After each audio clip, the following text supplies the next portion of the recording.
आलमी मार्केट में पेट्रोलियम मसनूआत की कीमतों में कमी के बायस पाकिस्तान में भी कीमतें गिरने का इम्कान है। तफसीलात के मुताबिक पाकिस्तान में एक बार फिर तेल की कीमतों में कमी होने का इम्कान है।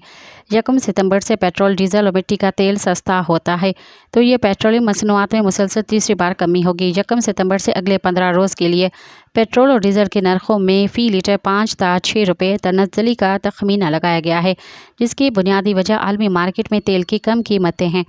बाखबर ज़रा ने बताया कि आलमी मार्केट में पेट्रोल और डीजल की कीमतें गुज़िश्ता 15 रोज़ के दौरान 2/3 $30 फी बैरल गिरी हैं। हतमी शरह तबादला का हिसाब किताब लगाने और मौजूदा टैक्स की शरहों पर पेट्रोल और डीजल के नरखों में 5 रुपये से 5 रुपये 50 पैसे तनज़्ज़ुली का इम्कान है। हुकाम ने बताया कि आलमी मार्केट में पेट्रोल की औसतन कीमत $82.50 फी बैरल से गिरकर $80.40 फी बैरल पर आ गई है। मज़ीद ख़बरन ऐं तफ़सीलात लाइ विज़िट कयो असांजी वेबसाइट www.awamiNewsHD.com ऐं ॾिसंदा रहो अवामी न्यूज़ HD।